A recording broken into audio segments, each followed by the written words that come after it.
Buenos días. Quiero dar un gran saludo a todos los de la página de La Pendolica. Soy profesor Ronnie Perelis de Yeshiva University de Nueva York.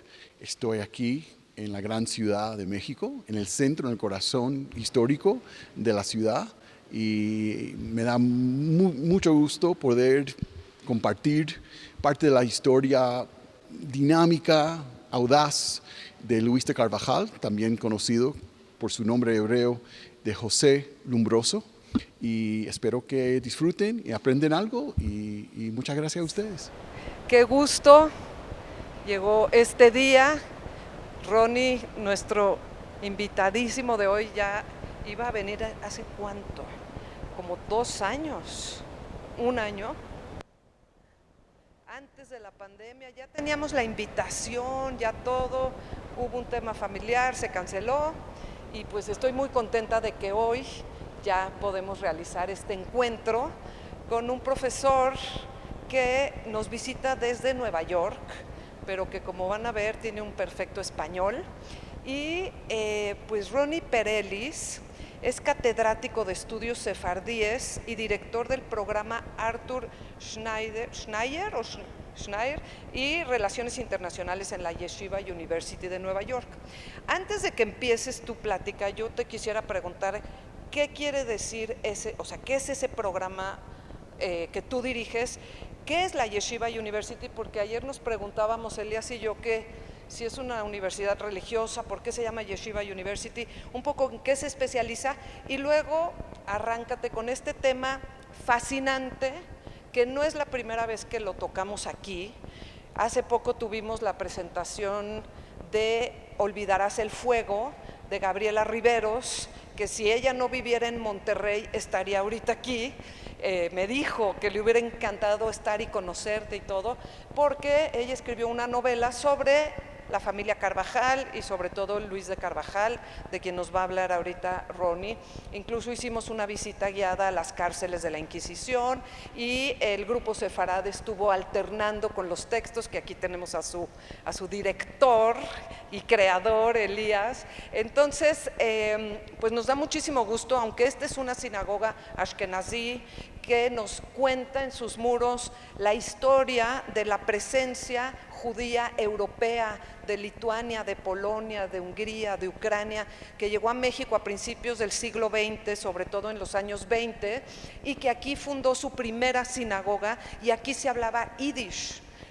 Y lo que hoy vamos a ver tiene más que ver con el ladino, con el judeo español, pero bueno, son temas muy comunes y nos encanta presentar la cultura sefaradí aquí, con la que tenemos una afinidad, pero esto tiene mucho que ver con historia sefardí, pero con historia de México y de la que muchos no sabemos nada. Entonces creo que es importante que sigamos explorando estos temas y por ello estoy muy feliz de que Ronnie esté en México y que nos pueda ilustrar e iluminar con este tema. Bienvenido.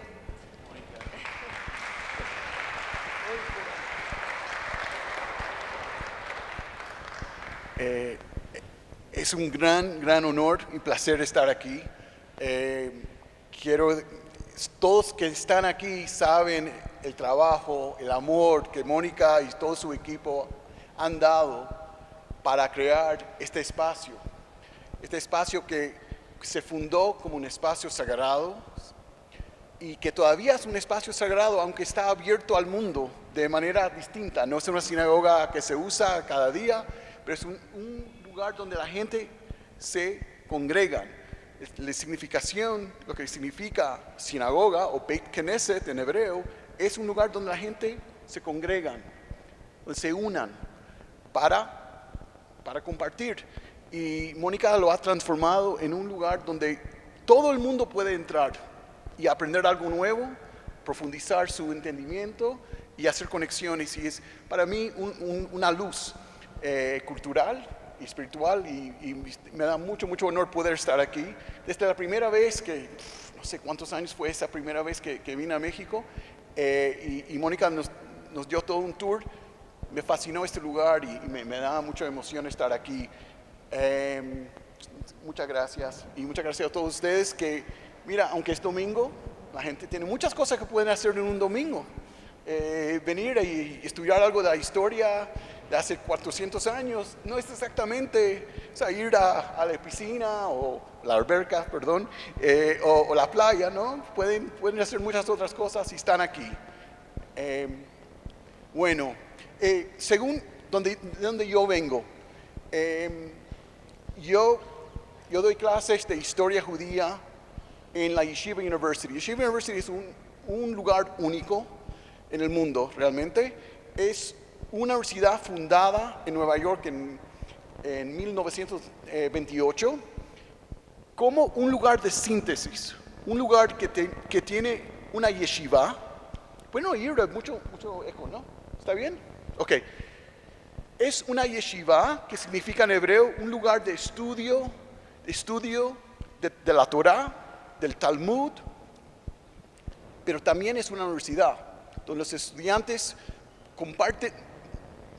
tienen horas de estudio de Torah sagrado por la mañana y por la tarde estudian ciencias, letras, arte, historia, lo que sea. Y hasta hoy día eso es el modelo que han seguido y tenemos estudiantes realmente de todo el mundo. Mexicanos no tantos todavía, quizás van a venir más. Tenemos varios de Latinoamérica, de Europa, pero la mayoría son americanos, norteamericanos. Y yo tengo el gran honor de poder compartir clases sobre la historia sefardita ahí. Y también dirijo este programa al nombre del rabino Arthur Schneier, que está dedicado a hacer puentes entre pueblos, hacer conexiones tras fronteras y abrir al mundo para nuestros estudiantes y darles conexiones internacionales, globales y acceso a la cultura y también la sociedad y la política global. Y parte de lo que estoy hablando hoy forma parte de un proyecto que se llama en inglés Translating the Americas, traduciendo las Américas, que yo voy a hablar un poco más de esto, estoy traduciendo los textos rescatados de Luis de Carvajal, del español al inglés, pero no solamente una traducción, pero todo un estudio, y mucho de lo que vamos a escuchar hoy viene de eso. Bueno, es un poco de dónde vengo. Bueno, vamos a empezar con lo que íbamos a empezar.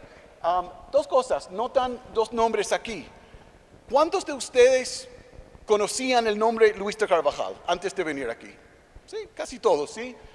Mi esposa me dijo, ¿sabes? Normalmente cuando tú das clases en Estados Unidos, la gente sabe algo del judaísmo, porque la mayoría doy clases en sinagogas o cosas así, pero no saben nada del contexto mexicano. No entienden nada de esta historia. Y qué placer poder hablar de Luis de Carvajal en el lugar de donde él formó sus ideas, donde se formó como una persona de fe y también terminó su vida en llamas, ¿no? Pero todo fue aquí, especialmente aquí en el corazón del centro histórico. ¿Cuántos conocen este otro nombre? Lumbroso. Algunos, sí, no nadie, pero algunos. ¿Alguien conoce a alguien con el apellido Lumbroso? Que no es José. Sí, es un apellido que se encuentra en el mundo sefardí. No muy común, pero se encuentra. Y vamos a hablar de estos dos nombres porque uno fue el nombre que recibió nuestro sujeto cuando se bautizó, y el otro fue el nombre que él tomó como su nombre en sus escritos secretos. Es su nombre judío, ¿no? Lumbroso significa lleno de luz, lumbre, o iluminado, también se puede decir. Y José, obviamente, el patriarca de la Biblia, el soñador, y también el profeta, y eso va a ser parte. Bueno, sí, puedes. También mira, mi email, cuando terminamos, hay tiempo para preguntas. Mientras que estoy hablando, si hay algo que no entienden bien, quizás usé una palabra que no entienden, por favor, no se preocupen, pueden subir la mano. Y también, si quieren más preguntas, mi email es muy fácil. Primero Mónica lo va a tener, pero es mi apellido, Perelis, @yu.edu. Muy fácil encontrarlo, ponlo en el internet y lo vas a encontrar. Ok, empezamos donde empieza nuestro cuento. Aquí en España, en Sefarad. Sefarad es el nombre en hebreo de España. Y los judíos de España empiezan a usar este término para hablar de ellos, ya se encuentra en el siglo IX. Pero sabemos que hay judíos y vida judía en España muchos siglos antes. Por seguro durante el periodo romano, probablemente en el periodo helenista también. Y los judíos de España se llaman por Sefarad y viene de un versículo del libro más chico de la Biblia, el libro de Obadiah, donde habla del Galut Yerushalayim Asher Bisfarad, los exilios de Jerusalén que están en un lugar que se llama Sefarad. Es decir, cuando los judíos de España hablan de sí, están hablando de una historia no de 100 años, no de 500 años, pero más que 1000 años en esta tierra. En su pensamiento, en su psicología, los judíos de España no son nuevos a España, son parte integral de este suelo. También otra cosa, son los exilios, ¿sí? Los expulsados, también depende cómo uno quiere traducirlo. Los expulsados ¿de dónde? De Jerusalén, es decir, de la ciudad más importante del reino antiguo israelita. Y eso quiere decir que sí somos expulsados, no tenemos nuestra tierra, pero somos nobles. Somos de la ciudad más importante, somos descendientes de los reyes, de los príncipes, de los sacerdotes. Eso entra en la mentalidad sefardita, un orgullo por sus raíces y también un sentido de que ellos aquí en esta tierra no son ajenos a la cultura, a la sociedad, son parte integral. Y esto va a ser muy importante en nuestro cuento. ¿Puedes? ¿Sí? ¿Quién conoce? ¿Dónde estamos? Sí, ¿dónde está? Granada. Estamos en la Alhambra, el Patio de los Leones. Según rumores, esto fue el palacio de un príncipe judío. ¿Cómo puede ser? ¿Cómo puede ser que hay un judío que está encargado del reino de Granada, cuando judíos no pueden tener cargo político encima de los que están encargados, es decir, en esta época los musulmanes? Shmuel HaNagid era una figura única, uno de los más importantes poetas en hebreo, era diplomático, era el primer ministro de Granada y también general. Un general que también era un Talmid Jajam, es decir, un estudioso de la ley sagrada. Y él llegó a ser el segundo en poder en Granada, y según los rumores, que son rumores, no tenemos, sabemos por seguro, este hermoso palacio adentro del Palacio de la Alhambra perteneció a Shmuel HaNagid. ¿Puedes regresar al mapa? España, antes de 1492, es un lugar en litigio. En un litigio, un estado de guerra entre los cristianos en el norte y los musulmanes en el sur. Y esta tensión marca muchos aspectos muy importantes de la cultura española que después llegan aquí, para que sepan. La mentalidad de conquista religiosa, la idea de que hay conflicto entre los que tienen el poder y los que quieren tomarlo. Y entonces, esta guerra de reconquista entre los cristianos y musulmanes llega al final el segundo día de enero de 1492. ¿Dónde? En Granada. Granada fue el último reino musulmán entre los reyes católicos. Reciben las llaves del último rey moro de Granada y entran. Y es aquí, pues, en este patio, en este palacio de la Alhambra, donde hacen unas decisiones muy, muy fundamentales.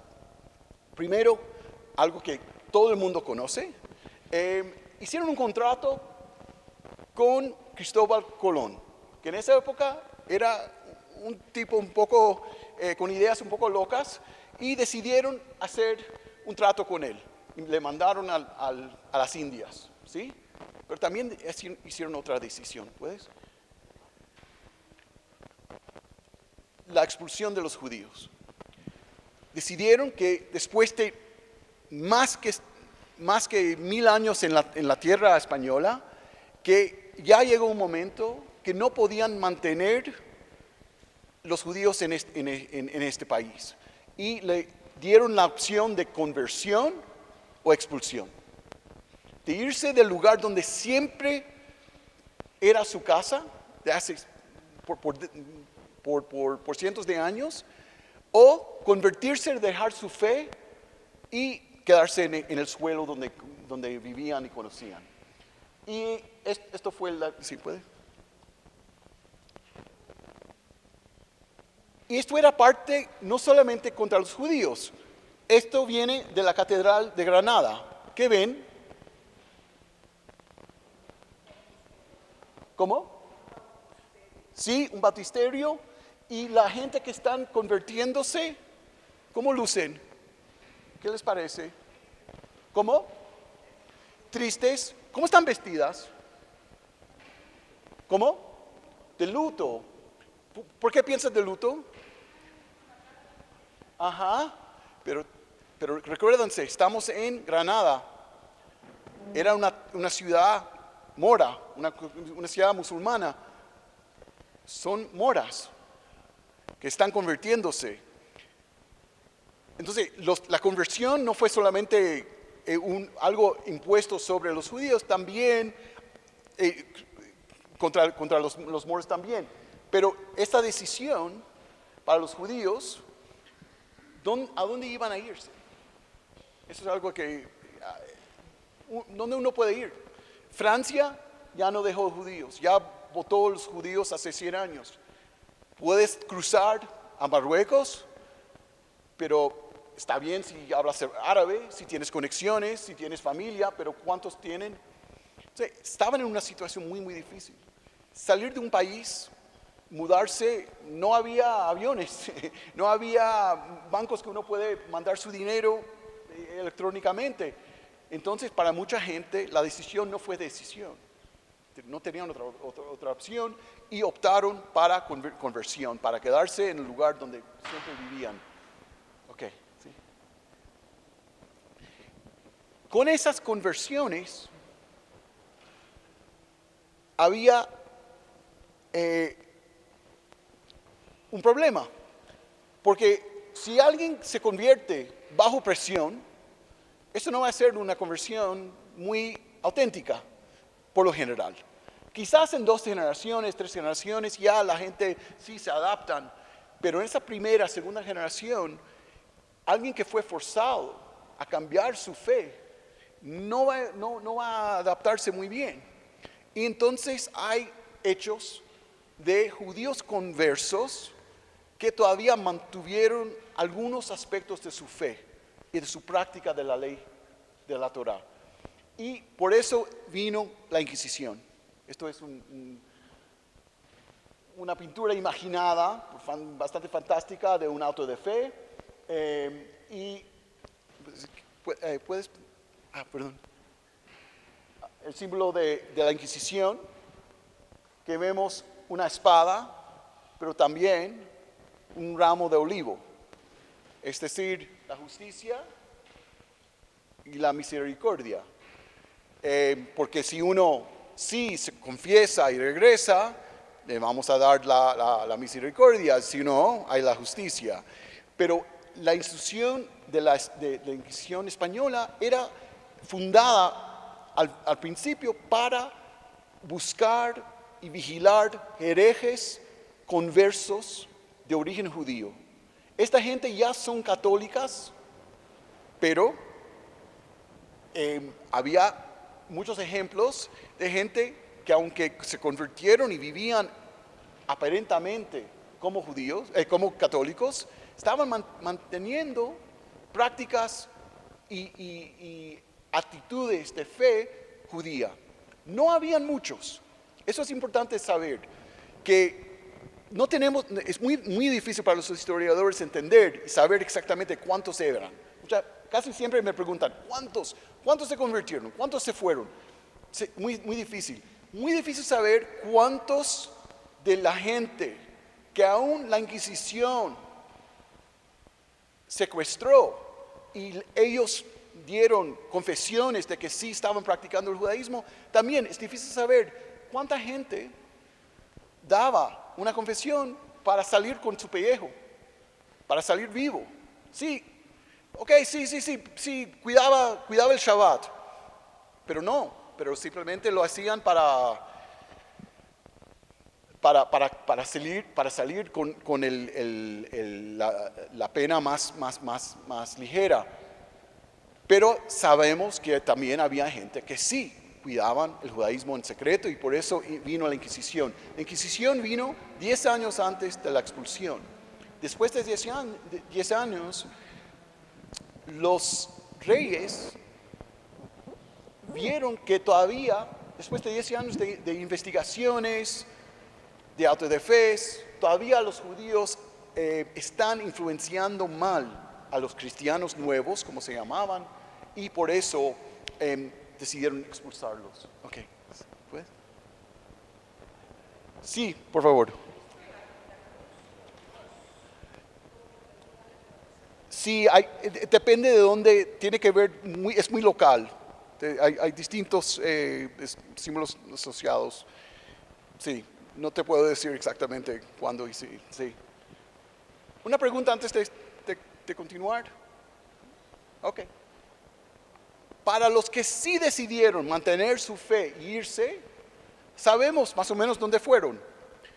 Se fueron al mundo mediterráneo, llegaron al norte de África, a Italia y finalmente al Medio Oriente, al Imperio Otomano, donde todos los judíos que hablaban ladino vienen de ahí porque vinieron de España y mantuvieron el español de España y lo mantuvieron aquí por siglos. Pero el grupo más grande que se mantuvo en la fe judía dejó todo, dejó sus casas, sus bienes, sus todos sus amigos para mantenerse judío, se fueron tras las montañas a Portugal. El grupo más grande que quería mantenerse judío se fueron a Portugal. Pero Portugal era un poco complicado, ¿puedes? Regrese un segundo, perdón. Portugal fue complicado, ¿por qué? Porque el rey de Portugal quería judíos en su reino, porque Portugal estaba expandiendo su alcance comercial en el mundo atlántico, con África, poco a poco estaba llegando a la India y obviamente después de Colón, las Américas. Necesitaba gente que podían entrar en el mundo comercial y trabajar en eso. En unos años, el rey de Portugal está listo para casarse con la hija de los reyes católicos de España. Y la infanta dice, yo no me mudo a un país con herejes. Tú tienes un país lleno de judíos, yo no puedo mudarme ahí. ¿Qué va a hacer? ¿Qué va a hacer el pobre rey? Necesita a sus judíos para sus negocios, pero ¿qué va a hacer? Entonces, después de hacer unas presiones, embullarlos, nada pasó, forzó a todos los judíos, miles y miles de personas, a convertirse al judaísmo. Y arrancó otra vez el mismo fenómeno fracasado de lo que pasó en España. Y ahí tenías una situación de miles de personas que ya ellos eran del grupo de gente que decidieron mantenerse como judíos, mantener su fe, sacrificar mucho para ir a Portugal, y ahora están forzados a convertirse. Y otra cosita, por los primeros 20 años y después de muchos sobornos por los conversos, llegaron a casi 40 años, no hubo Inquisición en Portugal. Tenían que vivir como católicos, pero nadie le iba a investigar. Entonces tienes 40 años con casi 100,000 judíos convertidos en Portugal sin Inquisición. Y para muchos adaptaron a esta situación, y aquí para muchos historiadores esto es donde se ve realmente donde empieza el criptojudaísmo, el judaísmo en secreto. Porque esta gente tenían que vivir como católicos, pero tenían ese tiempo para empezar a tener prácticas en secreto. Cómo enseñar a tus hijos sin colegios judíos, viviendo una vida que cada domingo vas a la iglesia y todo lo demás, pero enseñar a la próxima generación que tú eres distinto, tú eres judío, tenemos estas prácticas, estas fe. Bueno, cuando empieza a arrancarse la Inquisición en los 1530, muchos de esos judíos españoles que se trasladaron a Portugal empezaron a irse de Portugal, porque la Inquisición empezó a investigarlos. ¿A dónde fueron? Estos conversos, es muy importante saber, son conversos. Esta gente no son judías, no son judíos oficial, viven como cristianos, pero no quieren estar investigados por la Inquisición. Regresan a España por varias razones, a veces comerciales. Sevilla se hace un puerto muy importante para el comercio internacional, pero también porque la Inquisición en España en esa época ya está interesado en otros herejes. Recuérdense, Lutero ya está alborotando todo el continente con sus ideas, y la Inquisición se hace muy enfocado en esas herejías que son muy distintas.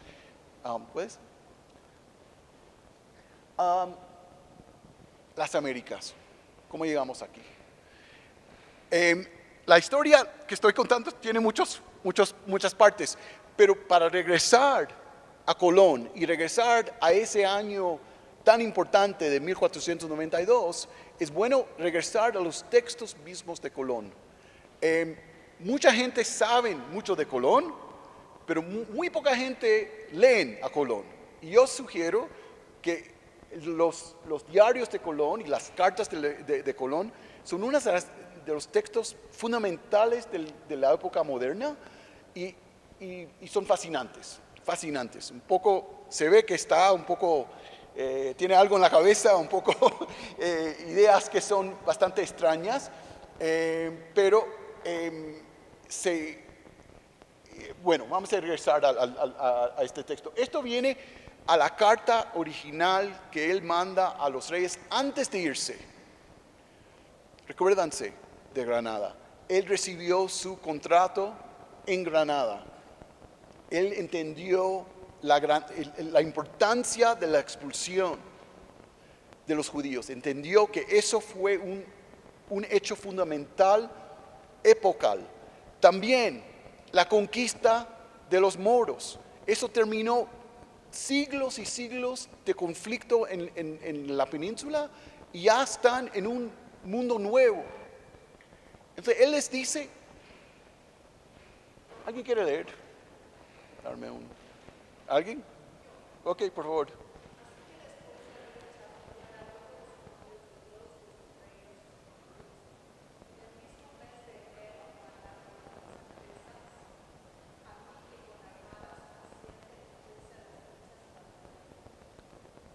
Gracias. Sí, aquí vemos que Colón entendió que lo que él empezó, que no sabía lo que iba a hacer. no entendía, no podía saber. Era importante porque estaba vinculado con la expulsión de los judíos, que también era una gran hazaña de los reyes. Entonces él se jacta que, no, mira, mi misión es parte de tu misión. Y esta idea de que la expulsión y las Américas están conectadas es algo clave para nuestra historia. ¿Sí puedes?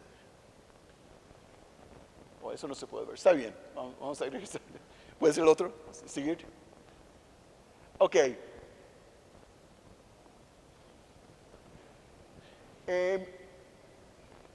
Entonces, un poco para ver establecimiento de la Inquisición. Tenemos el año, como dicen en latín, annus mirabilis, el año de milagros, de la conquista de Granada, de la expulsión de los judíos y del descubrimiento de España. Para los católicos, la expulsión fue un acto heroico, para entender. Era algo de orgullo. ¿Ok? Muy importante entenderlo. La conversión forzada en Portugal, eso fue en el 1497. Y en eso, como dije, muchos de esos judíos portugueses que se convirtieron bajo presión, regresan a España, pero están buscando oportunidades económicas también. No solamente es para huirse de la Inquisición, también están entrando en el comercio internacional. Obviamente van a llegar a las Américas. Y hay tantos que los obispos de las Américas se quejan, que hay tantos herejes llegando. Cada día hay tantos herejes. ¿De quiénes hablan? De los portugueses. Y decir portugués en esa época, en ese contexto, es decir, persona de origen judía. Porque ¿qué portugués llegaba a La Habana o a México o a Lima en esa época? Alguien que estaba metido en el comercio internacional, que casi todos eran de origen judíos en esa época. Casi todos, no todos, pero muchos. Entonces el estereotipo del portugués en las Américas españolas es de un converso, un cristiano nuevo, y eso llega a España y deciden poner Inquisición en México y en Lima para vigilar no solamente los herejes judaizantes, pero también, obviamente sabemos que aquí, muy lejos de España, los españoles católicos no eran tan católicos. Estaban haciendo muchas trampas y muchos estaban metidos en muchas cosas, ¿sabe? Están tan lejos del mundo que conocían, podían meterse en muchas cosas que para la iglesia eran problemáticas, y por eso se pone la Inquisición aquí. Bueno, sí.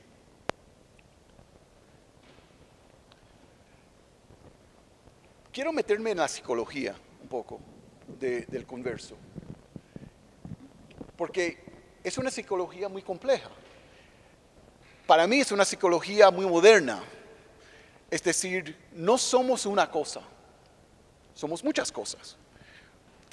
No somos una identidad, somos una mezcla de identidades, de pasiones, de conexiones, de lealtades.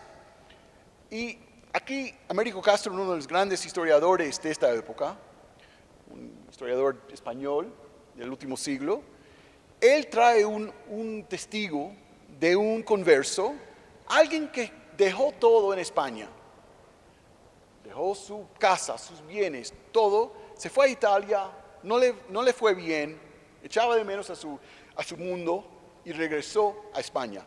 Regresa a España y los inquisidores quieren saber, ¿por qué primero te fuiste? ¿Por qué querías ser tan judío que te fuiste? Y ahora quieres ser católico, ¿cómo puede ser? Entonces, mira lo que dice, ¿sí? Ok, ¿alguien? ¿Puedes otra vez si quieres? si puedes verlo bien.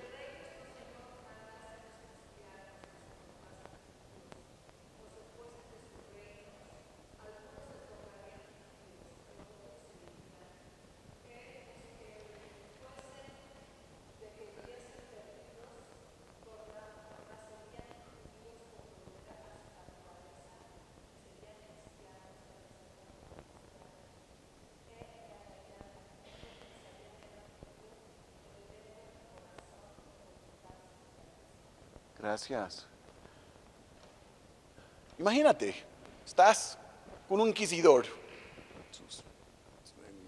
vestido así, con tu autoridad, él te puede terminar la vida, ¿no? Y este recién llegado de Italia le dice al inquisidor, ¿qué piensas? ¿Que somos tan distintos a ustedes? Imagínate que un día el rey viene y dice, no, todos los sacerdotes, todos los frailes tienen que hacerse judíos. Tienen que vivir con los judíos y olvidarse de la iglesia. ¿Qué iba a pasar? Entonces, él dice, lo que nosotros hicimos es algo muy natural. Vivir de una manera y tener otra cosa adentro, el corazón, la interioridad. Y, si puedes. Entonces, el converso es, como dije, muchas cosas. Y de afuera se notaba y le criticaban. Le decían, ustedes no son buenos cristianos, ustedes son un monstruo híbrido. Esto es un panfleto del siglo XV, se llama el Alboraique, y aquí ves el animal híbrido monstruoso que se llamaba el Alboraique, que es una mezcla, más o menos un caballo, pero cuando empieza a mirar, ¿qué ven? Toda mezcla. Y si pudieran verlo de cerca, pueden ver muchas más cosas. Es decir, ustedes, conversos, no son ni judío, ni cristiano, ni nada. Y esto empieza de afuera a afectar a los judíos. ¿Sí? Uno más. Los cristianos viejos, como se llamaban, decían, estos conversos son cristianos nuevos y no se pueden confiar. No son de confianza, no son buenos cristianos. Y pasaron leyes de limpieza de sangre. ¿Cuántos han escuchado de limpieza de sangre? O pureza de sangre, depende, se ven dos. Este es un librito hecho de genealogía para demostrar que este señor no tiene sangre judía ni mora. Pero ¿de cuándo es? Mira la fecha. Muchos años después de la expulsión, muchos años de estas conversiones forzadas. Imagínate, casi 300 años después, la gente está preocupada con esto. Pero esto afecta a la mentalidad de los conversos. Saben que están vigilados, saben que tienen que cuidarse y para muchos quieren hundir, quieren que disfrazar por completo y olvidar por completo la parte judía. Pero para muchos, esta actitud le hace más judío. Cuando ellos viven, y esto también es algo muy moderno, que se ve en el mundo judío por todo el mundo, gente que pensaban que llegaron al mundo que fue completamente aceptados, que tenían educación del más alto rango, que tenían conexiones, amigos, dinero, y encuentran actitudes como esto, empiezan a decir, quizás soy judío. Yo no pensaba que era judío, para mí el judaísmo era algo del pasado, quizás, mira, no sé. Y esto empieza a cambiar. Pero también para muchos era un esfuerzo para esconder mucho más el judaísmo. ¿Sí? Ok, sí. Ok, aquí llegamos. Sí, por favor.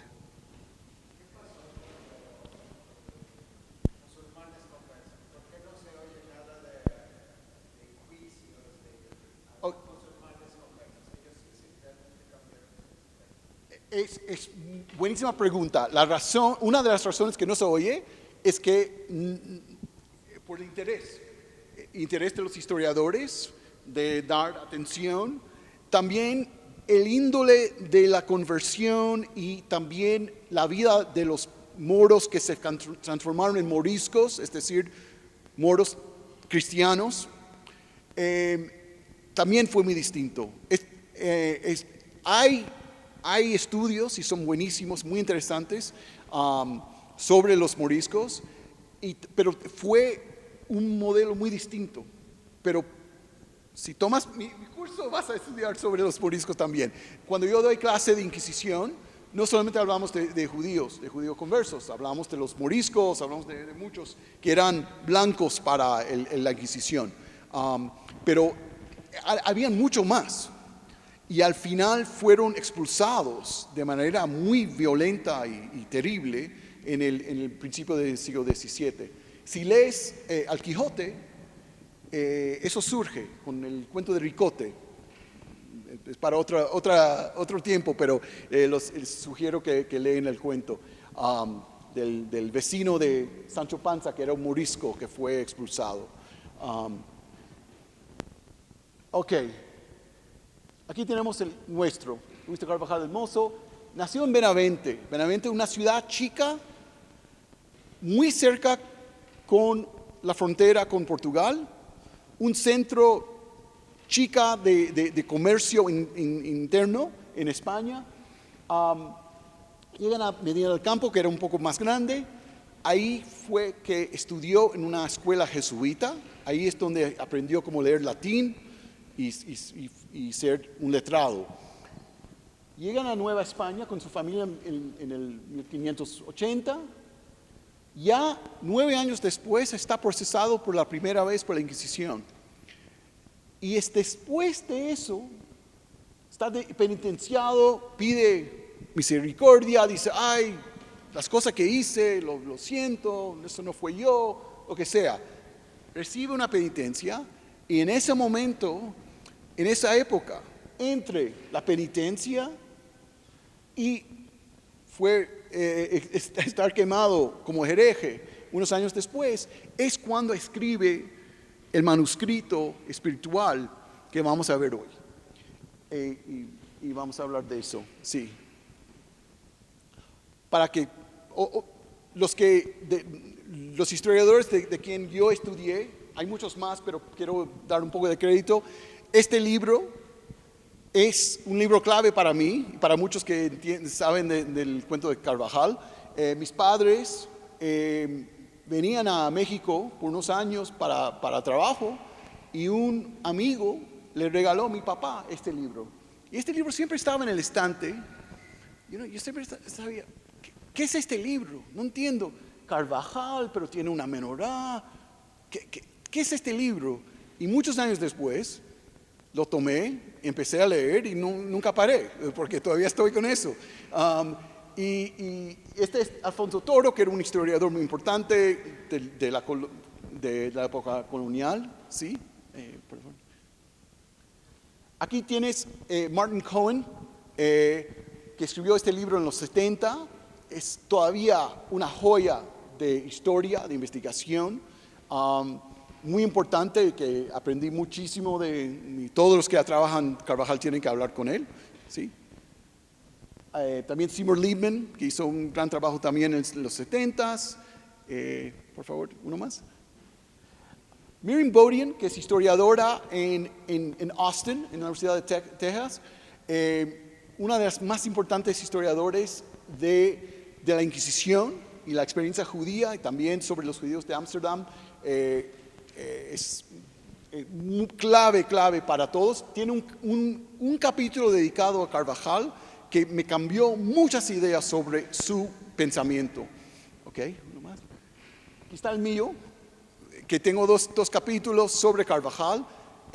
La imagen viene de Eduardo Cohen, un pintor mexicano judío. Sí, uno más. Ok. Aquí tenemos el cuento de Carvajal. No es un cuento solamente de una persona aislada.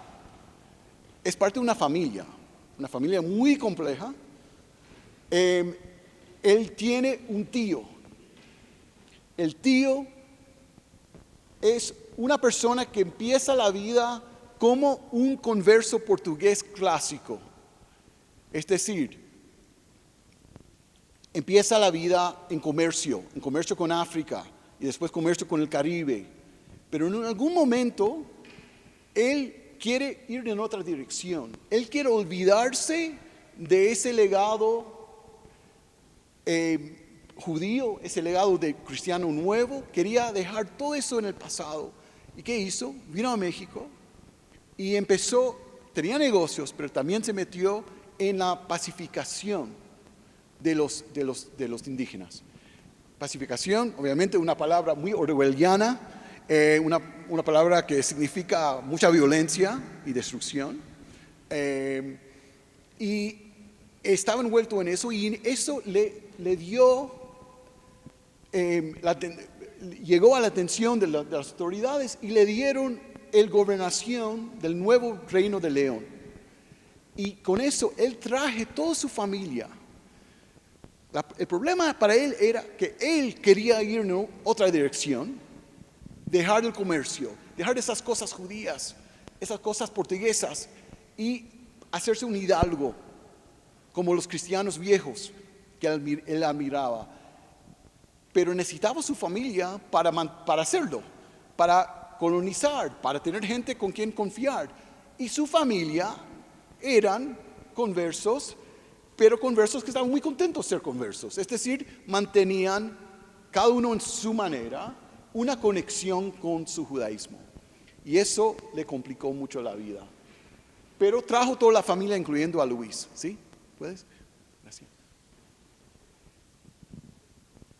Ahora veremos este texto. Esto es el principio de las escrituras de Carvajal. Lo que él empezó después de su primer momento con la Inquisición, después de su primera penitencia, empezó a escribir primero la vida de él, que es una vida espiritual, pero también escribe mucho más. Este texto fue parte del proceso de Luis la segunda vez, fue parte de su archivo, en el Archivo General de la Nación, hasta en 1932. Es decir, había gente que podían consultarlo, leerlo, hacer notas. De hecho, Toro, el historiador, hizo una copia de esta primera parte de la vida, pero no de lo demás. Y de repente, en el 1932, alguien vino al archivo a consultar el libro, que era muy normal, y después no había el libro. Alguien robó el texto de Carvajal y no sabíamos de eso hasta el 2016, casi el momento que estaba saliendo mi libro, que yo hice 2 capítulos sobre él, sale de repente este manuscrito del olvido. Es un cuento muy interesante, yo no tengo los detalles, yo no sé quién lo robó, pero sé un poco sobre cómo se rescató. Una casa de subasta en Nueva York se acercó a un comprador de libros, un coleccionista, Leonard Milberg, que cuando lo vio, él se acordó que había un cuento con este texto, llamó a algunos expertos y después llamó al FBI y le avisó también al gobierno mexicano y le pidió, pues, uno más. Le pidió 2 cosas del gobierno mexicano. Primero, él tenía una exhibición en Nueva York de sus libros, pidió que se quedara unos meses para estar parte de esa exposición, y también que su universidad, donde él fue, Princeton University, en New Jersey, que ellos pudieran hacer una copia electrónica, y lo hicieron bellísimo. Todos pueden entrar ahí sin problema y leer el texto original de Luis de Carvajal, y después regresó a México, donde está en el Museo de Antropología, en un lugar, espero, muy, muy cuidado, bien cuidado. ¿Sí, puedes? Aquí lo ves, hicieron un buenísimo trabajo sobre el texto. ¿Sí, puedes uno más? Ok, este texto, ahora tenemos acceso, por lo menos a dos cosas muy, muy importantes. Primero, podemos ver el texto de la vida original en cómo lo escribió. Él tenía una pluma, una mano para escribir muy, muy fina. Y tú puedes ver primero cómo lo escribió, todas las notas, las cosas que tachó, cosas que puso por los márgenes. Esto no teníamos. Entonces, el texto mismo de la vida tenemos de otra manera completamente distinta. También tenemos textos increíbles que él escribió, que vamos a ver hoy, de creativos, dinámicos, completamente que él creó, meditaciones sobre los 10 mandamientos, rezos, poemas que él escribió hablando de su vida, y también otras cosas que vamos a ver. Sí, una pregunta. La primera parte no es diario porque es muy construida. Es un texto, es una vida espiritual como la vida de Santa Teresa, vamos a decir. Es muy pensado. No es hoy me levanté y comí chilaquiles. No, eso no. Era un texto muy bien pensado, donde empieza, donde termina, qué sacó, qué no. Muy construido, es decir, un texto literario.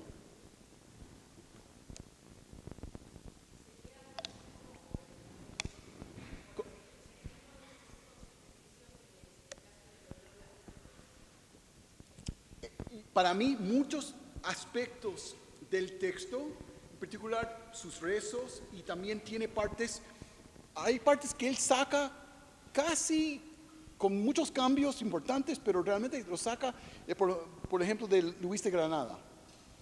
Pero a ese estilo de Loyola, pero lo toma, como vamos a ver, lo toma de manera a lo judío, ¿no? Ok. Entonces, una de las preguntas que anima a la gente que estudia en Carvajal, y a mí también en particular, es cómo él puede saber algo sobre el judaísmo. Libros judíos son prohibidos, cualquier cosa. Aún una Biblia latina, cristiana, no está prohibida para una persona que no es sacerdote. Entonces, ¿cómo va a saber algo sobre el judaísmo? ¿Cómo puede saber? Primero, sabemos de la vida de él, que él escribió. Él explica que la familia fue el primer lugar donde él empezó a abrirse los ojos. Y aquí explica cómo la familia, como la mamá, las hermanas, el hermano, le trajeron de manera muy secreta, sin que la gente sepa, esperaron hasta que él tenga como 13 años, porque si no, un niño chico puede hablar y hundir toda la familia, ¿no? Entonces esto es algo muy común, pero empieza con la familia. La familia le dice, mira, somos judíos, tenemos fe en la ley de Moisés, no somos cristianos. Y para mucha gente cuando oyen eso dicen, ok, me mintieron toda la vida, ¿qué es esto? Y rechazan todo. Pero para él, él por lo menos como lo dice, fue algo que lo tomó muy fácilmente, ¿sí? Pero hay otra cosa. Mucha gente está contento de recibir una tradición de la familia, hacer lo que la familia hace, y eso es mi religión, eso es mi práctica. Pero Carvajal tenía algo que quería hacer lo suyo. Él quería tener una conexión con la Torá, con el libro, la ley de Moisés, como lo llamaba, directamente. Que esto a veces se hace pensar en los protestantes hasta cierto punto, pero era decir, mira, sí soy judío, hago estas prácticas que yo vi en mi casa, pero también es mío y lo voy a hacer tras el texto. Aquí habla del momento que él llega a conseguir sus manos en una Biblia. Como dije, las Biblias, aún en latín, las Biblias en vernáculo, prohibidos. En España, antes de la expulsión, había una tradición muy fuerte de Biblias cristianas en traducción, en vernáculo. Se ve desde el tiempo de Alfonso X, con el desafío de los luteranos, hacen que todas las Biblias en vernáculo sean prohibidas, que la gente no puede leerlo en el vernáculo. ¿Ok? Y los que saben latín, eso solamente para los sacerdotes. La gente, aún letradas, no pueden tener Biblia en latín o restringirlo. En las colonias era mucho peor. Los restringieron mucho más. Entonces, el llegar a obtener este texto era algo muy, muy especial y precioso para él. Por eso él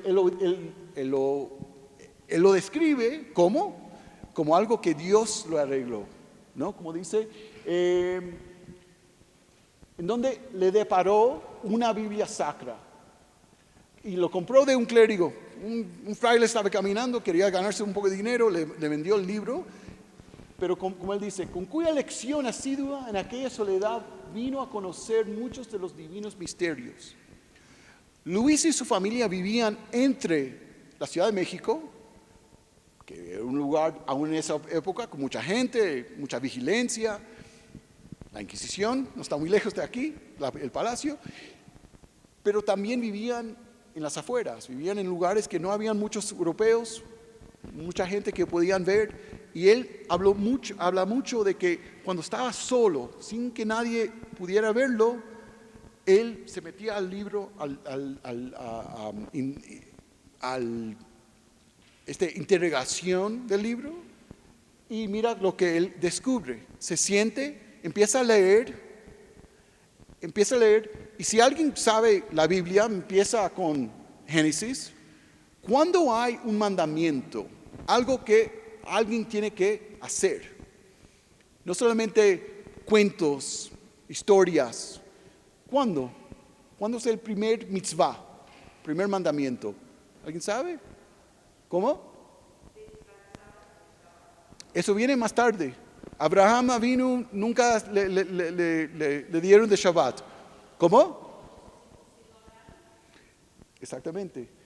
Hay gente que dice, hay el mandamiento de tener niños, que eso se ve antes, pero el primer mandamiento que está dado a alguien, un judío, es Abraham, es la circuncisión.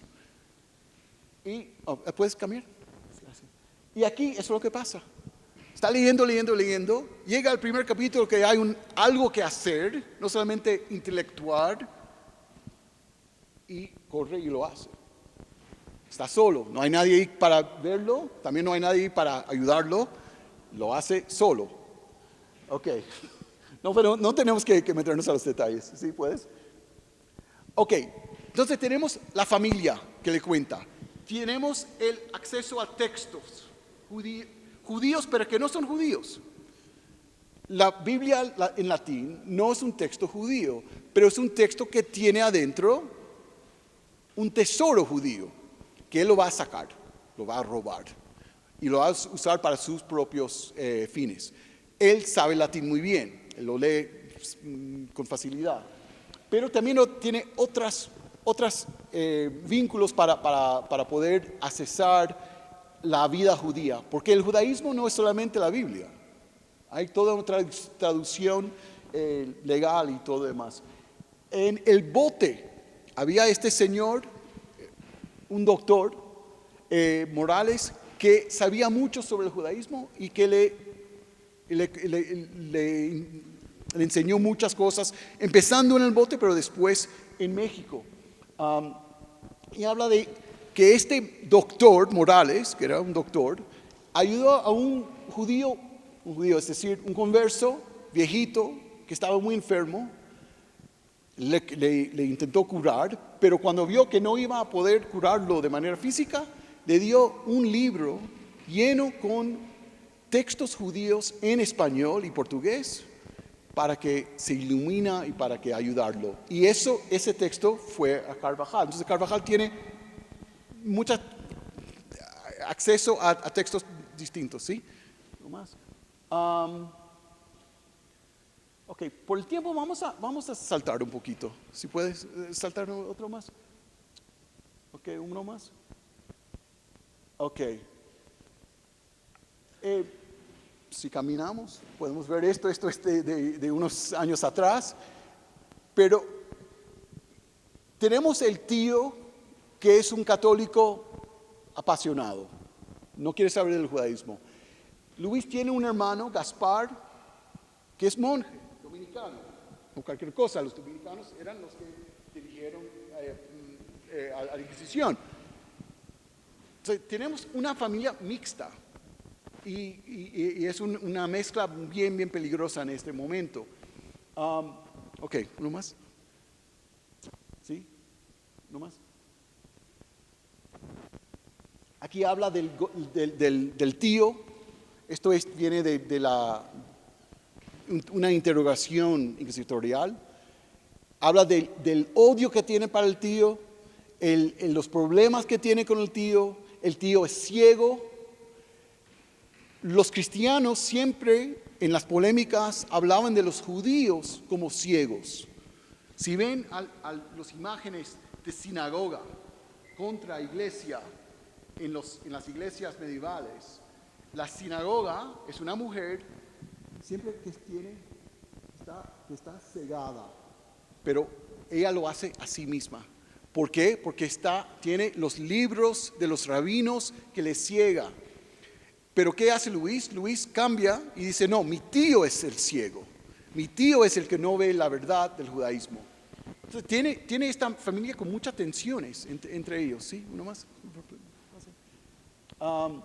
Bueno, vamos a saltar un poco.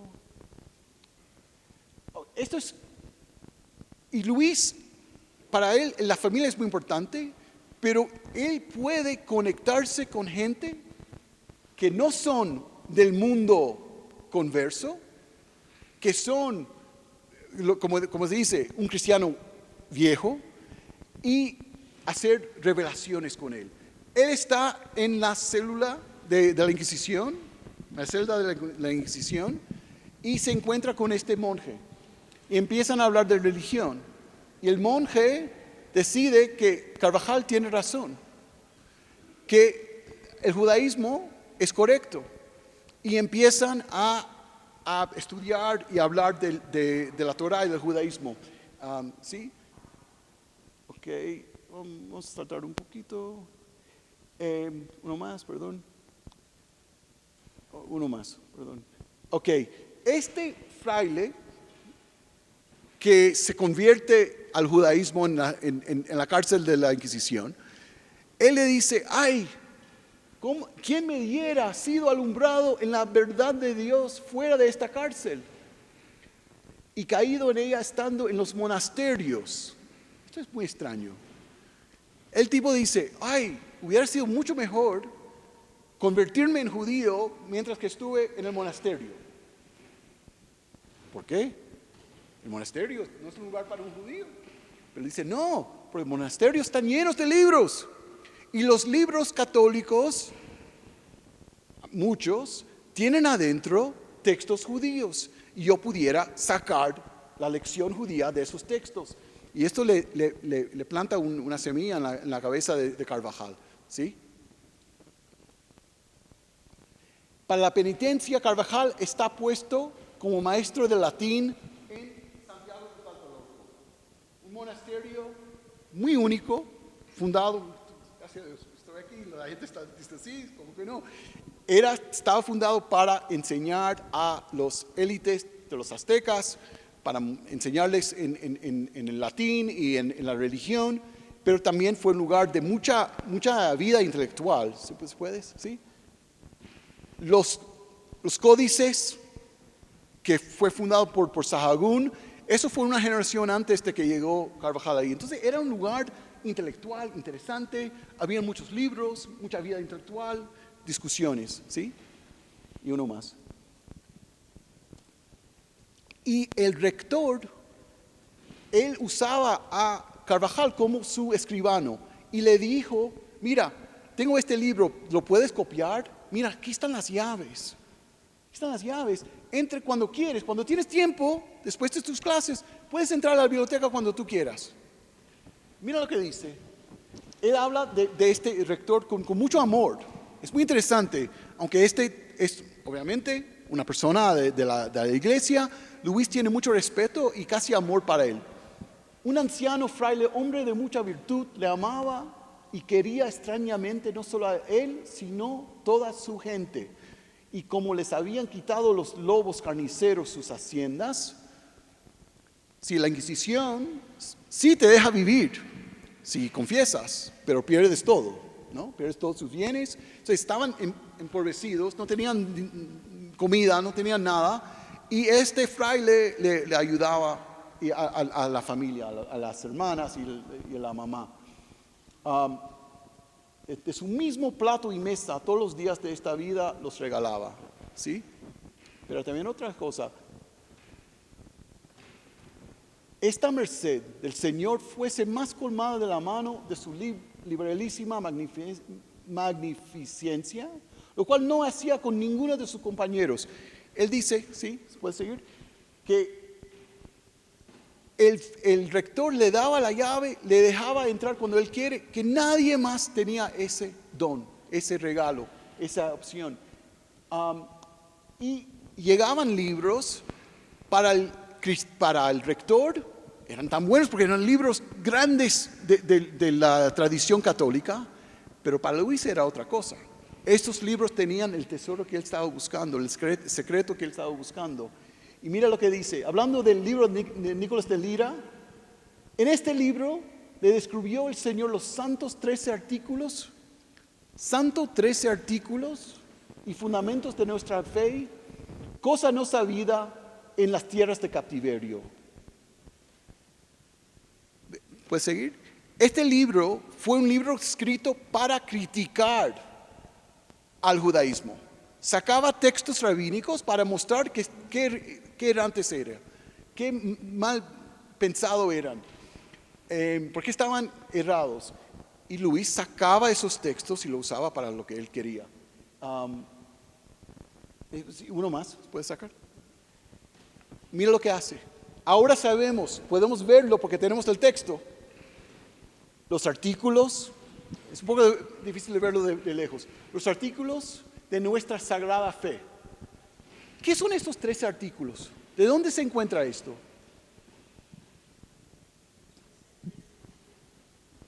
¿De quién? De Maimónides. Eso no se encuentra en la Biblia. Aún en el Talmud no se encuentra. Eso es del siglo XII. Del gran rabino de Egipto, originalmente de Córdoba, Moisés ben Maimón. Él formuló estas ideas. Y mira, tenemos a Luis escribiendo, poniéndolo y dando su toque, poniéndolo. ¿De dónde sacó esto? De un libro antijudío. Él saca el judaísmo del libro antijudío, ¿sí? Ok, uno más. Aquí está su libro, este es el libro, y habla, pues, un comentario sobre los primeros 5 libros de la Biblia, los libros más importantes de la Torá, y contiene muchos textos de rabinos clásicos como Rashi, como Maimónides. Como dije, no lo cita porque son tan interesantes, son tan sabios para él, lo cita para criticar, sí. Okay. Vamos a saltar un poquito. ¿Cómo consiguió el oro para hacer esta página? Es algo, una maravilla. Otra vez, sin el texto no pudiéramos entenderlo, apreciarlo. Aquí tenemos otra sección completamente fascinante de los 10 mandamientos, donde él escribe los mandamientos en latín y da una traducción y comentario en español, que es suyo. Se puede encontrar paralelos en otros textos, pero realmente son muy, muy únicos a su situación. Ok, ¿sí? Y lo vemos de otra perspectiva. Como ves, sabemos que en el catolicismo la imagen es muy importante. La imagen impacta. Por eso el arte europeo es tan impactante, tan bello. Viene de un deseo de iluminar, inspirar a a los fieles sin palabras. Luis, esto es mi teoría, no estoy seguro, pero estoy trabajándolo. Luis, en querer ser anticristiano, ¿no?, de rechazar las ideas de la iglesia, transforma las letras en belleza, en una imagen que el fiel puede mirar y meditar encima en ellas. Él no sabía hebreo, no tenía acceso, entonces él trabaja en latín, trabaja en español y portugués, pero con eso lo hace lo que él puede, ¿sí? Vamos a ver. Ok, ¿sí? Uno más. Bueno, vamos a saltar esto para ahora. Ok. Modo de llamar a Dios y ejercicio devotísimo de oración. Aquí viene que se puede llamar su Sidur, su libro de rezos. Sabemos que había un judío italiano que llegó a México, obviamente no como judío, vestido y viviendo como un católico, pero que él le dejó a Luis y su gente una traducción de partes de los rezos judíos de Italia, de los judíos de Italia, de hebreo a romance, a español o portugués. Entonces, él tenía idea de los rezos clásicos que los otros judíos tenían, pero él también mezcla y hace lo suyo. Y vamos a verlo, ¿sí? Ok, uno más. Vamos a analizar esto. Bendito tú. Ahora, él lo usa muchos para hacerlo más corto, pero ok. Bendito tú, Adonai, nuestro Dios, Rey del mundo, formador de la luz y creador, etc. ¿Alguien que sabe el Sidur judío? ¿De dónde es? Formador de la luz y creador, etc. Yotzer or uvore choshech oset shalom et hakol. Lashma, ¿ok? Yotzer or, el que crea la luz. Pero no da todo. Es un poco curioso. Él lo sabe o está diciendo que la gente que van a usarlo sabe cómo termina. Mira aquí. Adonai, abre mis labios, abrirás y mi boca anunciará tu loor. En hebreo, ¿alguien? Ufia giti la teja. Eso es parte, como empieza el rezo más importante del día en la tradición judía. Y quizás sacó eso del libro que el italiano le dejó, pero también hay otra opción. En la misa también tenemos esta frase. Hay muchas frases judías en la misa y Luis lo usa. Es difícil saber cuándo está sacando lo judío de la misa o de un libro cristiano y cuándo está tomando de una tradición judía que él tenía acceso. Para mí lo importante es que está transformándolo, está haciendo lo suyo, pero es una pregunta muy importante y muy difícil de saber. Y continúa, es una sección muy, muy bella, muy fuerte. Ok, esto es lo último. ¿Pueden ver lo que es? Es un poco difícil, yo sé que estamos un poco... ¿Se puede hacer un poquito más grande? ¿Se puede? No quiero dañarlo. ¿Qué notan aquí?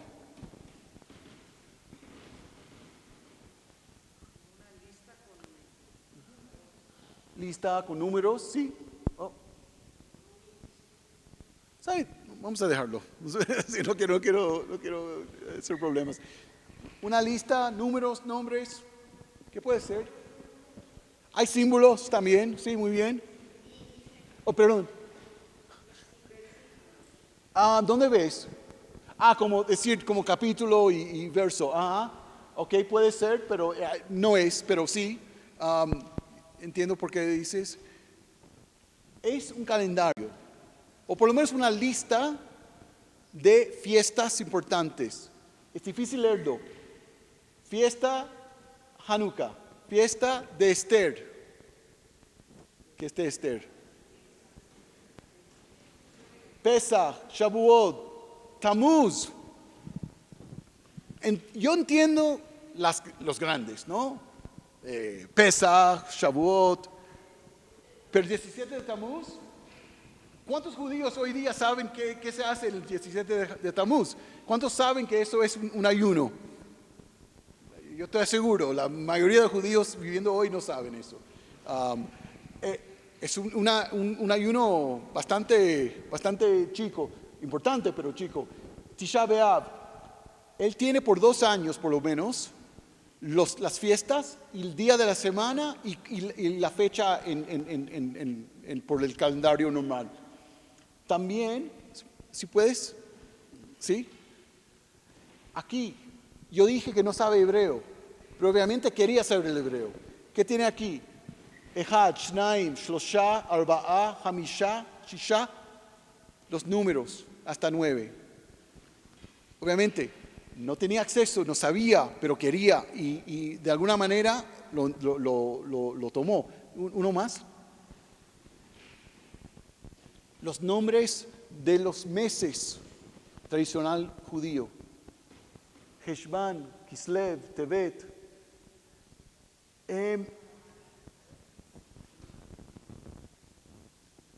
El calendario judío es esencial, porque si uno no sabe cuándo llega una fiesta, ¿qué vas a hacer? Esto muestra que este judío, viviendo bajo la Inquisición, muy lejos de judíos que vivían de manera abierta, de alguna manera llegó a entender y saber estos datos, estos hechos muy, muy básicos, fundamentales, y intentó crear un judaísmo de todos estos aspectos, ¿no? El aspecto familiar, la tradición familiar, textos cristianos que él lo transforma, lo traslada, lo traduce, y sabemos que la traducción tiene traición en su raíz, ¿no? Hay una traición, ¿no? Cuando traduce esto del latín al español judío de él, está rechazando, y formando algo nuevo, y también acceso al mundo judío más grande de él, más lejos, mucho más lejos de donde él vive. Y para mí estos son marcos de resistencia, de creatividad religiosa, de audacidad, que a veces son muy humildes. Una lista de fiestas, ¿qué importa? Tan importante, pero es para mí un ejemplo de que como él estaba para él y para su círculo intentando mantener su fe. Vamos a terminar. Aquí lo ves un poco más detallado.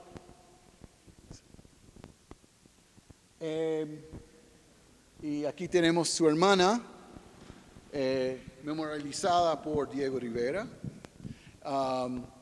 Y aquí llegamos al final, pero estoy aquí para preguntas. Entonces, sí.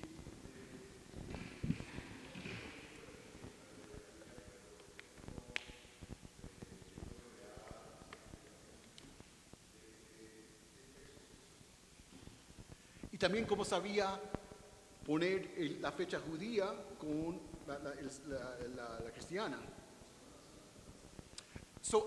Antes, él habló, sí, en el libro de la vida de él habla del 10 de la luna séptima, cosas así, hablaba así.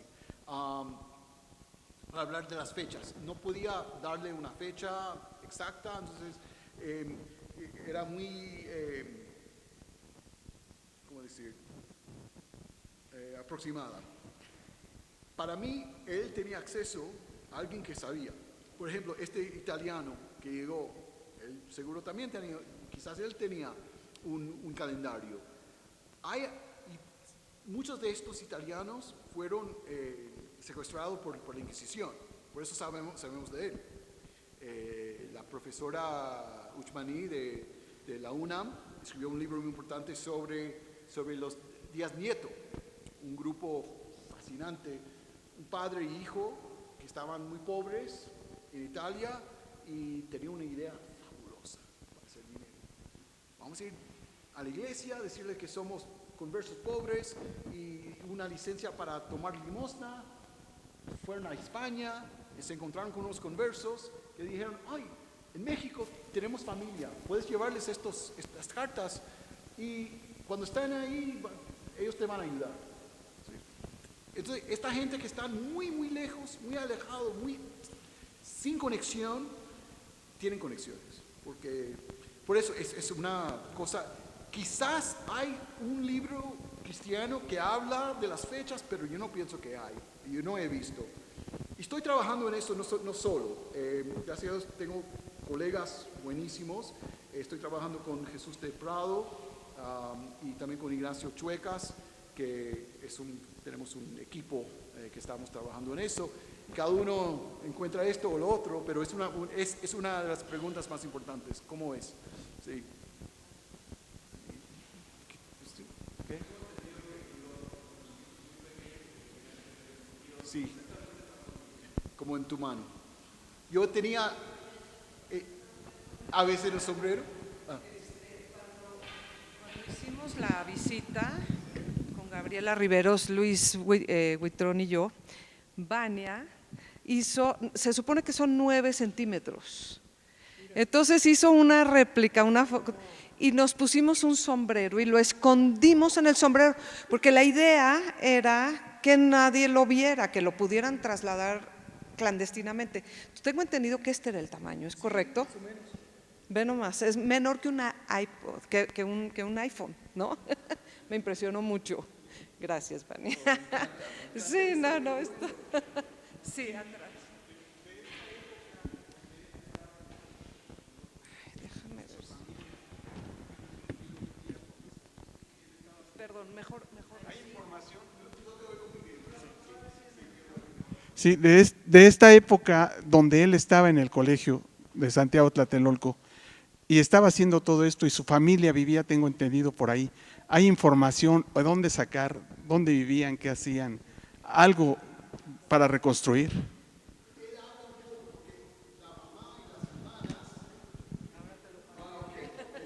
Gracias. La mamá y las hermanas también estaban trabajando ahí. Y por eso él pidió estar con ellas. Él originalmente le pusieron en un hospital que estaba muy triste ahí.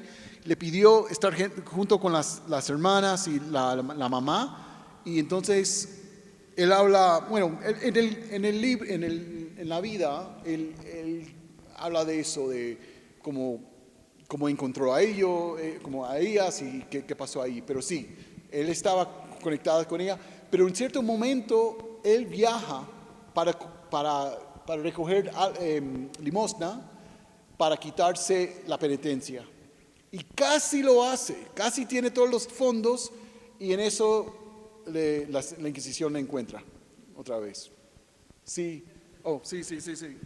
Perdón que no tenemos. No quiero perder. A ver. Quiero decir 2 cosas. Una, que la parte que tú dijiste de su humilde manera de vivir y de transcribir y de sacar las gotas del poco judaísmo al que tenía acceso, en verdad para mí es admirable, porque me considero una judía ortodoxa, pero creo que con su poco judaísmo que él vivió es más válido y mucho más admirable que todos los conceptos ortodoxos que vivimos hoy en día por las circunstancias en las que él vivía.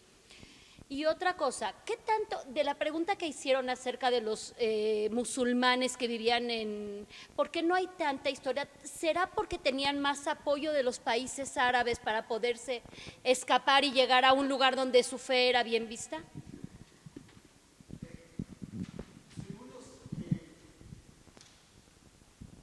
Con los musulmanes o los llamados moriscos, hay un fenómeno paralelo que había, porque los cristianos cuando conquistaron a Granada, al principio dijeron, hay tolerancia para ustedes, no pueden mantenerse moros. Esto duró 10 años. Y en eso pero mucha gente que vivían en Granada, los que tenían recursos, no querían vivir bajo los cristianos, aún con la tolerancia. Estaban acostumbrados a vivir, ¿sabe?, soberanos, y se fueron. Y en lugares en norte de África hay gente que son al-Granati, son moriscos, bueno, musulmanes que mantienen orgullo por ser descendientes de los que se fueron de Granada. Pero eso es una élite. La mayoría eran pobres, eran obreros agrarios, no eran urbanos. Muy pocos eran urbanos, la mayoría eran. Entonces ellos vivían apartados de todos, no se mezclaban, mantuvieron su manera de hablar, de vestirse, y eso lo hizo la asimilación mucho más difícil para ellos. Y también eran tantos que podían resistir de manera militar, no solamente espiritual como Luis de Carvajal. Tenían números y estaban acostumbrados a la guerra, y habían en el siglo XVI varias guerras contra ellos en España. Entonces es una historia muy distinta, pero siempre tenían el miedo. Los cristianos siempre hablaban: ay, un día se van a unir con Marruecos, van a unir con los turcos y nos van a matar. Que eso siempre fue el miedo, y por eso lo expulsaron en el siglo XVII. Pero entonces la historia es muy, muy distinta. Hay ejemplos de musulmanes secretos, criptomusulmanes, pero hay menos. Y porque todo el fenómeno es muy distinto. No sé.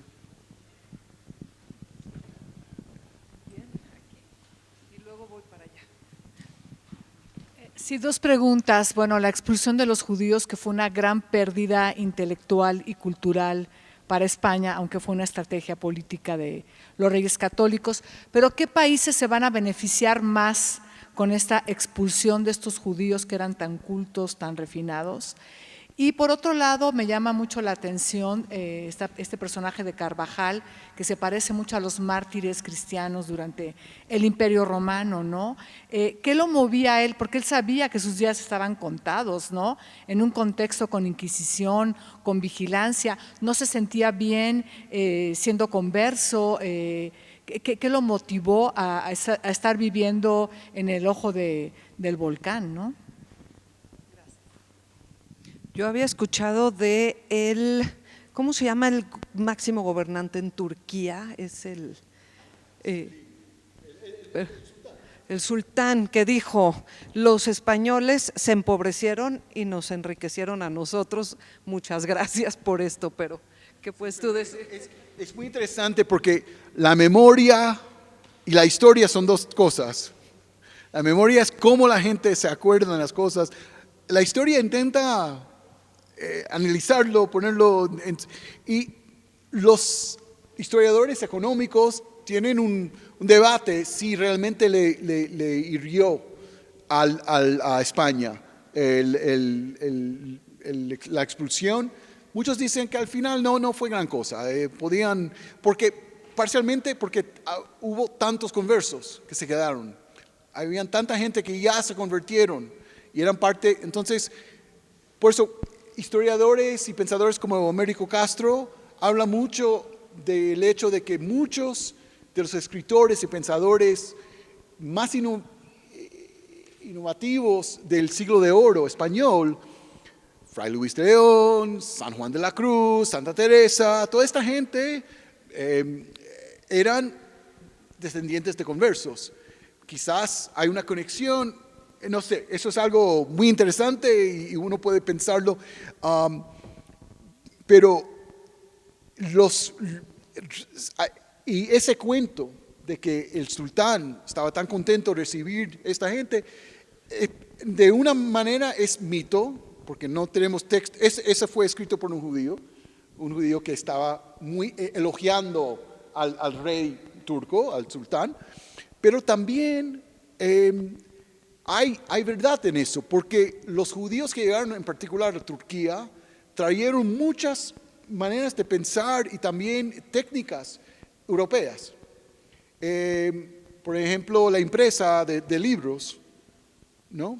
No tenían ahí, y por eso Turquía era uno de los centros para la imprenta de libros hebreos más importantes del mundo, en Kushta, en Constantinopla, en Estambul, porque eso fue algo que le trajo los judíos.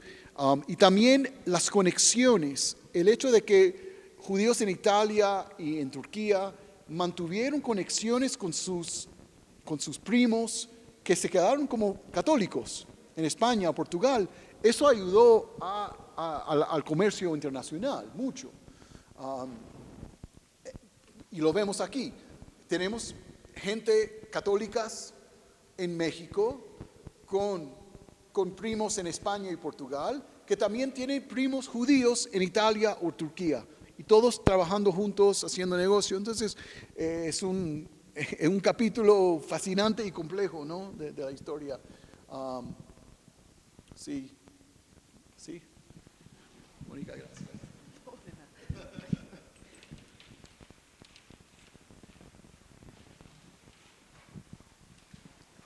Muchas gracias. ¿Se oye? Yo te agradezco esta ponencia, para mí me ha parecido fascinante. Tengo una pregunta que tiene que ver con antes de Carvajal y la que sigue de los Carvajal. La de antes es lo que tú mencionabas de cuando salieron los judíos de Europa. Empecé a leer de que en los barcos, no nada más de Colón, sino de Hernán Cortés, venía 70% de familias judías. Muchos de ellos no estaban sus nombres registrados ni siquiera en los barcos, pero aquí en México necesitaban toda esta gente para colonizar, ¿no? Entonces, quería saber tu punto de vista. Esa es la primera, si es cierto, ¿no? Y la segunda pregunta tiene que ver con el después. Se muere Mariana, se muere la familia, Luis de Carvajal también. Si tuvieron descendencia, si los Carvajal seguían siendo criptojudíos, si hubieron gente como ellos que juntaban a los marranos, y si cuánto duró, cómo es que se disolvió por completo o no se disolvió por completo. Sabemos un poco de gente en Monterrey que prendían velas de Shabbat sin saber que era Shabbat, nada más prendían velas los viernes. Esa parte de qué pasó después, hasta que se formó esta sinagoga o la de al lado, ¿no? Por la pregunta, son preguntas muy grandes, ¿no? Importantes. Con el hecho del antes, primero, según la ley, alguien con sangre judía no podía llegar a las Américas, según la ley. ¿Cómo? Sí. No le dejaban, está prohibido que un converso llegaba aquí. Pero sabemos que muchos llegaron. Entonces siempre hay maneras de burlarse de la ley, como vimos. Ese libro de genealogía que ese señor hizo, eso pudiera ser completamente inventado, con conexiones que no existían en lo que sea. Pero es muy importante saber, primero, la idea de que tantos judíos llegaron. No habían tantos judíos, primero. No estamos hablando... habían gente que llegaron aquí por las razones que hablamos. Querían huir del mundo antiguo. En una ciudad, si uno vive en una ciudad chica, una aldea de España, y su abuelo se convirtió, todos en esa aldea saben que tú y tu familia y tus vecinos, todos son descendientes de judíos. Pero un día tú te metes en un barco y llegas aquí a México, puedes cambiar tu nombre, puedes cambiar tu vida, puedes hacer una vida nueva y nadie va a saber. Eso fue una atracción. Pero lo que yo he visto, y no tengo opinión universal aquí, pero lo que yo he visto que es muy pocos grupos que pueden mantener una identidad viva judía más que 1 o 2, 3 generaciones, muy pocas veces. Hay, no voy a decir que no hay, no existe, pero se ve muchas veces maestro mío que falleció hace unos años, David Gitlitz, que escribió un libro unos años antes de que se murió, enfocándose en los judíos conversos en la región de Taxco, y muy fascinante porque empiezan muy conectados, muy comprometidos, 2, 3 generaciones, ya no hay nada, no se ve nada. Pero también, ¿cómo se sabe? ¿Cómo se sabe? Hay cosas que pasan por tradición, que son sutiles a veces, como eso de sinceridad. Pero ¿qué significa? ¿Eso es judaísmo? No sé, yo no quiero juzgar cada uno, pero la idea, como la vida como un Carvajal, eso es muy único. No hay muchos ejemplos como él. También de la familia. 2 hermanos huyen a Italia. No sabemos mucho de ellos después, lamentablemente, hasta ahora. Quizás hay un archivo metido ahí que vamos a encontrar. Los cuñados se huyen, escapan y tienen su vida. Y la hermana más chica sobrevive y sabemos algo de ellos. Hay gente que han trazado conexiones con gente que llegaron a Nuevo México, en lo que hoy es Estados Unidos, Santa Fe es el lugar. Pero es difícil saber eso. ¿Y cómo se mantiene? Sí se mantiene. Hay lugares, yo sé, ahora, gracias a Dios, se ve gente, se sienten cómodos de decir, fue la tradición de mi familia que somos judíos, aunque éramos siempre católicos fieles, pero también tenemos esta otra tradición, esta otra identidad, como empezamos de hablar, ¿no? Que hoy día podemos tener y estar orgullosos de ser muchas cosas. No tenemos que decidir, gracias a Dios nadie nos va a meter en una cárcel y torturarnos porque mantenemos alguna idea que es importante a nosotros. Mientras tanto, espero que eso se mantiene, pero preguntas buenísimas, muy importantes, pero difíciles de... Yo había oído que los cuñados que llegaron a Italia ya se quedaron con el apellido Lumbroso y que es probable que esos descendientes, de los cuales conocemos a varios en México, tengan que ver con esa rama. Pero es que es imposible tener certezas en estos temas, porque todo estaba tergiversado para esconderse. Entonces, pues no sabemos, pero es fascinante porque podemos hacer pues conjeturas, ¿no? Y nunca terminar la investigación. Yo creo que eso lo hace fascinante y tus preguntas me encantaron, pero son difíciles de contestar. Si había un 70% de conversos en los barcos, estaban ocultando su identidad, pero no sé. Sí. ¿Qué significa que alguien con esa historia está en el bote? ¿Es distinto que alguien que siempre era católico, tiene otra mentalidad, ve las cosas de manera distinta? Es difícil saber. A veces hay señas que sí, pero la mayoría de la gente, la asimilación es muy fuerte, ¿no? La gente quiere adaptarse a lo nuevo, ¿no? Bueno, yo creo que a lo mejor damos esta pregunta y si surgen más, acérquense al profesor Ronnie al final para poder cerrar, porque ya se nos hizo tarde y ya la gente quiere ir a comer, pero creo que han sido una sesión fascinante y te agradezco. Antes de que se vayan, les voy a hacer 2 anuncios para que no se vayan. Rápidamente, muchas gracias. Gracias, una exposición increíble y me aclaró algunas dudas que tenía. Ahorita ya nada más es un comentario, algo que escuché de alguien que preguntaba sobre dónde estaba su familia, la familia de Luis cuando él estaba en el colegio.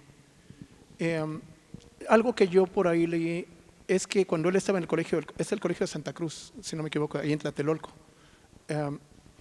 Dice que la familia, sus hermanas y su mamá vivían cerca, leí que decían vivían cerca del colegio en un área que era para los nobles indígenas. Y a mí me llama mucho la atención porque también he estado pensando, he estado dándole vueltas a ello. El colegio de Santa Cruz, bueno, de Tlatelolco, está cerca de Avenida Paseo de la Reforma, Tlatelolco. Y cruzando exactamente Paseo de la Reforma, exactamente en línea recta, hay una calle, un callejón, que se llama Carvajal. Así, enfrente es un callejón que se llama Carvajal. Entonces es algo que a mí me llama mucho la atención porque además estamos hablando que es es toda un área que desde 1500 estaba poblada. Entonces a lo mejor igual y ahí hay algo que ver, porque es una calle que se llama Carvajal, es el callejón de Carvajal. ¿Por qué se llama así? ¿Quién sabe? Pero bueno, gracias.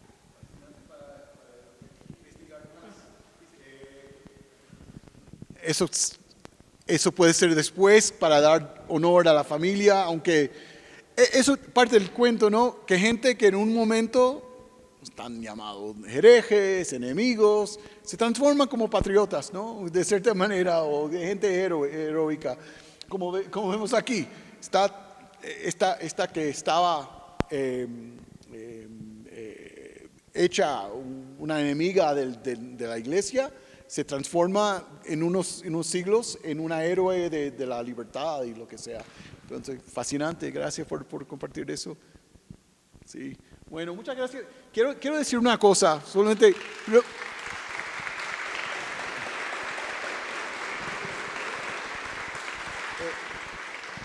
quiero decir que realmente uno, y esto es, ¿sabe? Cuando uno habla en Zoom, por ejemplo, no ves las caras, no sabes lo que está pasando.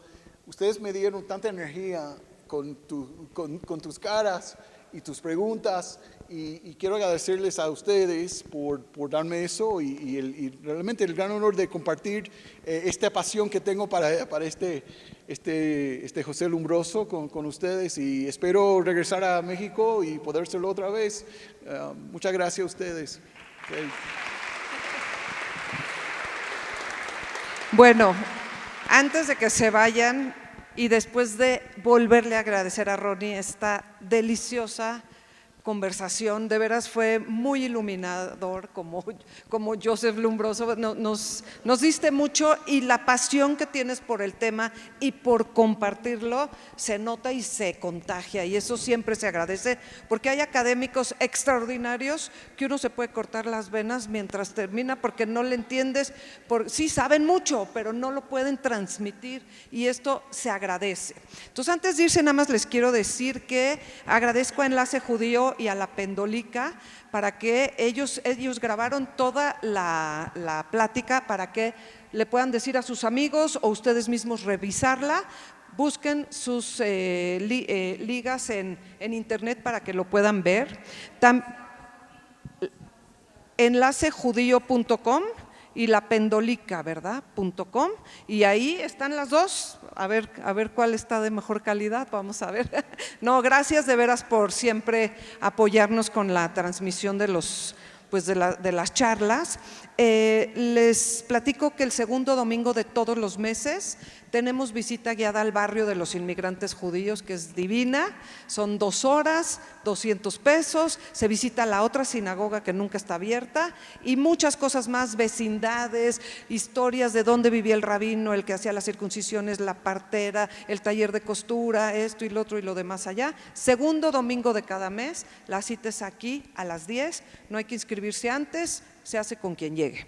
En esta ocasión la que sigue es el 13 de agosto. Noches de museos, el último miércoles de todos los meses, siempre tenemos algo aquí a las 7. El que sigue, que es el 30 de agosto, viene Carlos Meta a hacer una cosa de música que le llaman ambient. Bueno, vamos a acabar acostados en el piso, viendo el techo, escuchando música. Va a estar exquisito, no se lo pierdan. Quiero agradecerle a Vania que por ahí anda con el sonido, con la parte logística, gracias de veras, y a Ale, su hermana que está abajo en la tiendita, asómense a ver lo que vendemos, apóyennos comprando algo o dejando un donativo en nuestra cajita de donativos. Hacemos esto con muchísimo amor, pero siempre tenemos que cubrir ciertos gastos. Les recomiendo mucho que vayan a ver la obra Indecente en el Teatro Helénico, es una maravilla, tiene que ver con una obra original de Sholem Asch y bueno, cantan y bailan en yiddish y es la historia detrás de la historia. Y solamente quedan 3 semanas más, de jueves a domingo, Indecente, Teatro Helénico. Y una noticia que se acaba de dar es que la novela Olvidarás el fuego de Gaby Riveros se va a convertir en una obra de teatro en Monterrey en septiembre. A lo mejor algún día la tenemos en México, pero a lo mejor pueden tomar el avión y de veras creo que va a valer mucho la pena. Y bueno, pues creo que eso es todo lo que yo les quería decir. Gracias de veras por venir. Un domingo delicioso.